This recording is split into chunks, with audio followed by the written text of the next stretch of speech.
Coming to you from my parents' dining room table, Sheik here with another Transformers review, and today I'll be reviewing the Transformers the movie, Autobot Scout, Autobot Hound, G1 reissue, and my oh my, is he quite cool indeedly. But let's take a quick look at the box. Just standard box artwork. I do like the collector cards, definitely gonna cut that out. Function: Scout, observe everything, remember even more. Hound is as fearless and loyal as they come. He fights bravely to defend Autobot City from the attacking Decepticons. And then the universe is threatened by the greatest villain Cybertron has ever known. The heroic Autobots must find a way to destroy this menace if they hope to save their homeworld till all are one. And there he is, and it is licensed by Jeep, because you know he's a Jeep. Anyway, he does come in vehicle mode, but I decided why not start off in robot mode. He is pretty big and blocky. Honestly, looks like his feet start down here, or end down here, and then he's just standing on a platform. And his head's a little smallish, but it's something, and can't even shoot straight. He just shoots into the ground, pretty much, holding a long rifle, because he has itty bitty little arms. He is pretty much a little statue. Articulation, the only thing he has is the arms. Head does not rotate, doesn't really move. It just gets pushed up when he's transformed. He does come with a shoulder launcher, although unfortunately, I guess due to safety reasons or for whatever reason, there is no spring in there, so it just sits in there. But I mean, hey, it looks better than nothing. But yeah, that's pretty much about it for the robot mode. But let's take a look at that noggin, if we can look at it a little bit better. But he does have light blue eyes and a gray paint face. I do like all the paint detail that they have in here. I'm pretty sure at least part of this is die cast.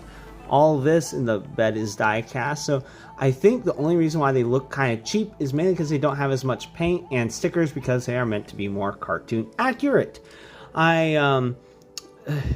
That's pretty. There's not much else to say other than he's just a G1 Transformer, but he does feel quite solid, and I think he's pretty cool. So, without further ado, since there's nothing to show off for articulation except for the arms, like I just showed, let's go ahead and get him into his Jeep mode.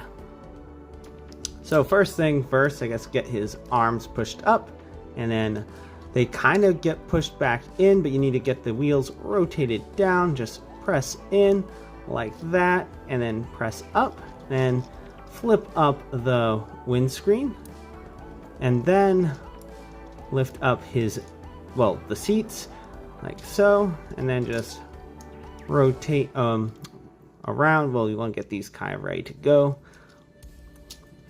There we are. Rotate, and then push in, and then just get the seats situated. And I'm sure if you have any micro men from the micro change line or Diaclone line, I'm sure that they would fit in there fairly well, potentially. And then you might want to push in the arms just to make sure they're all the way in, because sometimes they do get in the way of the wheels, which are nice pinned in rubber tires. And then of course, I guess we better finish putting his vehicle mode accessories on. He does come with a spare tire. Unfortunately, with the way he transforms, there is no way to store it in robot mode. And then a little jerry can, which you could leave on because it doesn't really get in the way, but you would see a jerry can just on the bottom of the front of his foot, so it looked really silly. And then one last thing is we have a little mounted gun right there, which is pretty cool. Can't do anything with it in robot mode, and unfortunately there is no storage for his robot mode gun or shoulder gun, which is very G1, but hey, not gonna give it grief for that because it is G1, and as Emgo likes to say, and it's precious. Oh, so very precious. Yeah, so like I said, rolls quite nicely, so smoothly, like butter almost. And one also cool thing you can do, I mean, it does sort of have to do a transformation. You can flip it down like that if you want, but that's not really how it did. But you can flip it, whoops, all the way forward like you would on an old Jeep Willy, like so. So it is accurate in that regard, and it does feel pretty hefty, like I said, because of all the die cast, and it's a pretty solid Jeep mode.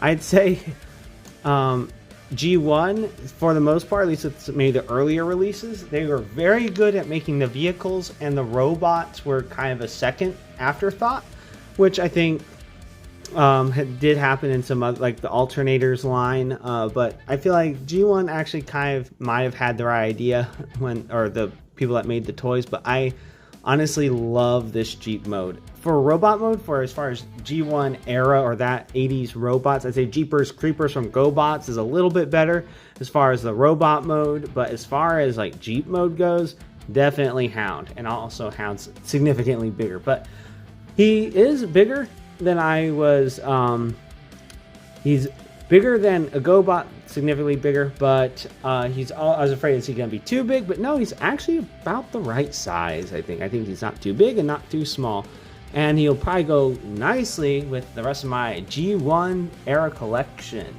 and probably with Missing Link Masterpiece Optimus Prime, which will probably be in a episode pretty soon.